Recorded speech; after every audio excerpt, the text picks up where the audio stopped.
Bonjour, vous avez l'impression que l'argent n'est pas fait pour vous? Vous voulez optimiser votre budget et vos dépenses? Vous êtes souvent à découvert et vous souhaitez améliorer votre vision et votre gestion de l'argent? Alors, bienvenue sur Budget, le podcast qui t'aide à gérer concrètement ton budget.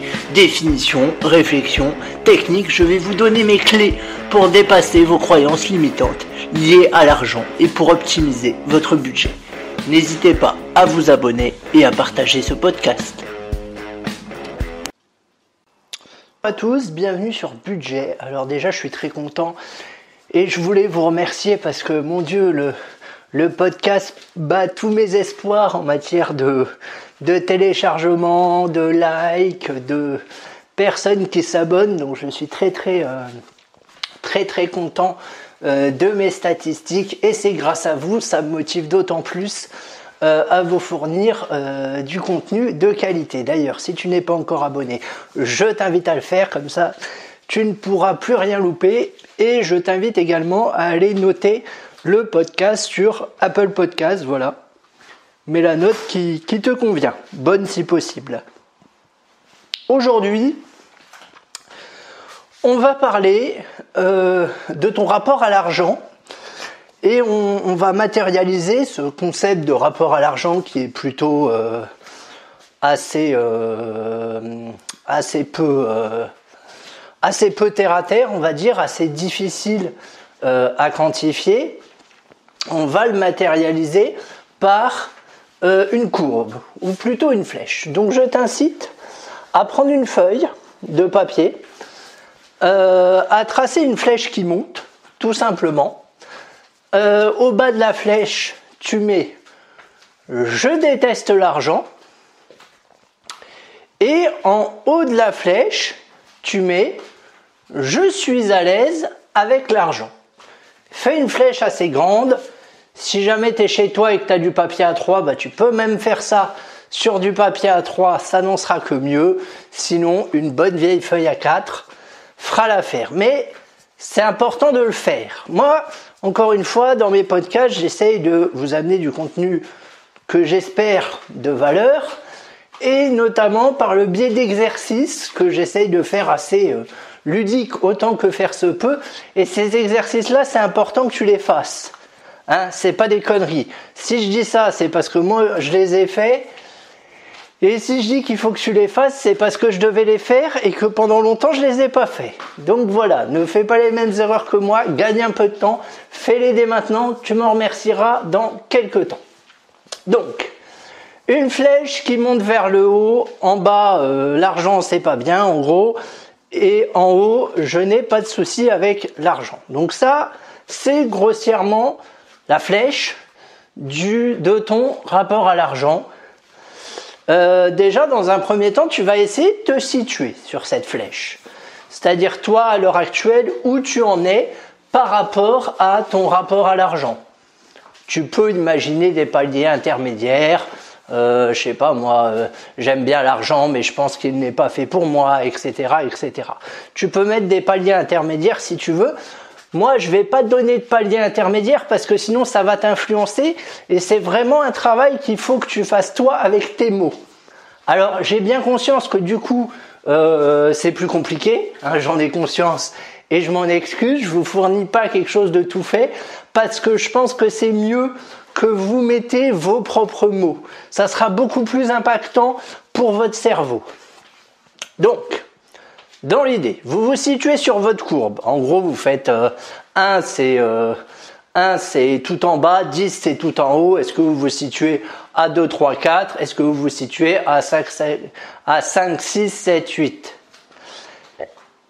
Et ensuite, une fois que vous vous êtes situé, donc si jamais vous vous situez bas, faudrait voir ce qui peut vous faire passer au niveau suivant. On va pas, bien évidemment, viser tout de suite le bout de la flèche.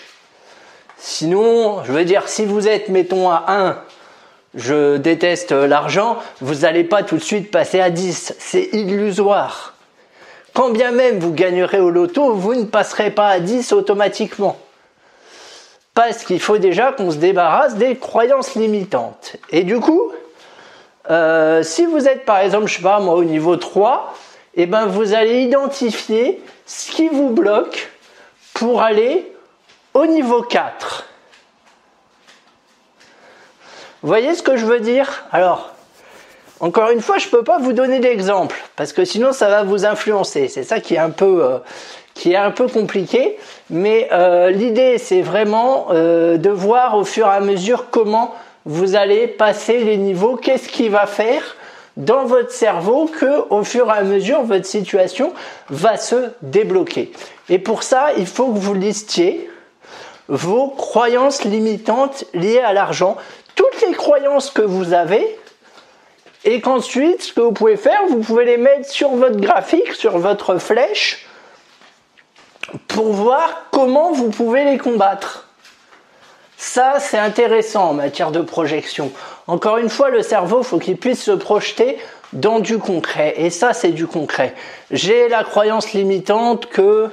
Allez, je vous donne un exemple. Je ne suis pas fait pour l'argent.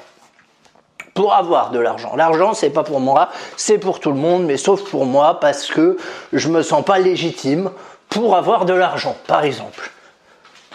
Question que beaucoup se posent et que moi aussi je me suis posé.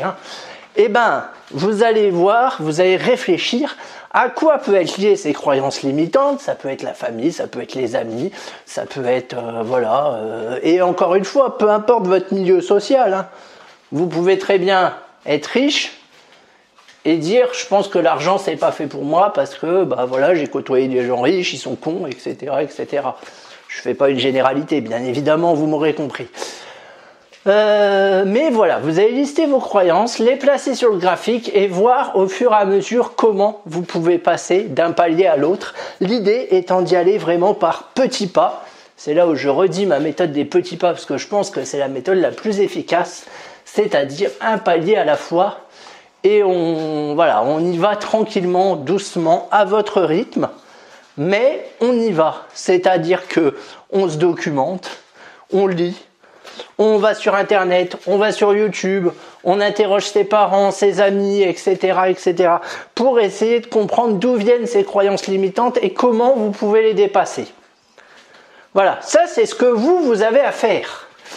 C'est-à-dire que ce n'est pas un exercice passif où juste vous remplissez votre courbe. Pour l'instant, je suis au niveau 3, tiens. Je suis au niveau 3, j'ai fait la courbe, c'était super intéressant, merci, chouette, et je fous plus rien. Non. Votre rapport à l'argent, il ne va pas se débloquer comme ça par l'opération du Saint-Esprit, croyez-moi. Pour qu'il se débloque, il faut bosser, il faut amener du concret à votre cerveau. Sinon, le cerveau, il va rester bloqué sur votre position actuelle qui est votre zone de confort et si ça vous satisfait, tant mieux. Si ça vous satisfait pas, travaillez dessus. Et comment on travaille dessus? En amenant du concret à votre cerveau, en réfléchissant, en essayant de aller contre ces croyances limitantes, voir comment vous pouvez faire évoluer les choses. Donc ça, c'est à vous de trouver. Moi, je peux pas le trouver à votre place. Si vous voulez, bien évidemment, on peut en discuter ensemble. Dans ces cas-là, vous m'envoyez un mail sur podcastbudget@gmail.com. C'est gratuit, je précise. N'hésitez pas, moi, c'est avec plaisir que j'essaierai de vous aider au maximum. Mais voilà, ça, c'est à vous de le faire. Donc je suis désolé, ça va être un peu les limites du podcast. C'est que je vous fournis une méthode, mais ensuite c'est à vous de la mettre en œuvre parce qu'il faut que ce soit vos mots, il faut que ce soit votre histoire, il faut que ce soit vos croyances, parce que vos croyances sont peut-être pas les mêmes que celles du voisin, qui à son tour a pas les mêmes que celui du voisin, etc. Vous m'avez compris, vous avez compris le principe. Et encore une fois, faites l'exercice s'il vous plaît. Ça vous prend, ça vous prend 30 minutes grand maximum. En vrai, je pense que ça vous en prend que 10. Ça vous prend 30 minutes grand maximum de faites votre courbe, une flèche, tac. Dans un premier temps, donc en bas, je vous rappelle, vous inscrivez je ne suis pas à l'aise avec l'argent, je n'aime pas l'argent. En haut, je suis à l'aise avec l'argent. Vous mettez, vous essayez de vous coter entre 1 et 10. Voilà. Et ensuite, vous listez toutes les croyances limitantes que vous avez par rapport à l'argent. Ça, c'est super important. Vous les placez sur votre graphique selon ce qui est la croyance limitante la plus dévastatrice, j'ai tendance à dire, celle qui bloque vraiment tout, vous la mettez le plus en bas, etc., etc. Et ensuite, vous travaillez dessus. Vraiment, c'est hyper important de le faire. Voilà, moi je vous dis encore une fois, hein, je parle de ma situation, je parle de ce que je connais. J'ai écouté plein de podcasts où il y a plein de gens qui me disaient vas-y, fais-le, sors ton papier, sors ta feuille de papier, note et tout ça. Et bien évidemment, je le faisais pas parce que j'avais autre chose à faire et je pensais pas que ça marchait, etc., etc. Et je me disais justement que c'était pas pour moi, c'était une croyance limitante que j'avais aussi. Et le jour où j'ai pris ma feuille de papier, je me suis dit, ok, ça valait le coup de le faire. Je l'ai pas fait avant, mais c'est pas grave, c'est comme ça de toute façon. L'essentiel, c'est de le faire à un moment. Voilà. Si jamais, encore une fois, tu as besoin d'aide, tu peux m'envoyer un mail, budget@gmail.com, tout attaché au singulier. Je te répondrai avec grand plaisir, vraiment. Et n'oublie pas que pour se débarrasser des croyances limitantes, il faut lire, il faut se renseigner, il faut travailler sur soi, il faut interroger la famille, etc., etc. Il faut aller voir des gens qui pensent pas pareil que tout le monde. Voilà, ça c'est important aussi de voir des gens qui vont t'apprendre à penser différemment. Après, il faut rester prudent dans les gens que tu... faut rester prudent, mais ça, on en parlera cette semaine parce que j'ai un épisode consacré aux dérives du développement personnel et je pense qu'il va être très intéressant. Donc, je t'invite à t'abonner, à m'envoyer un mail si jamais l'exercice d'aujourd'hui n'était pas très compréhensible ou alors si tu as du mal. Et je te dis à très vite.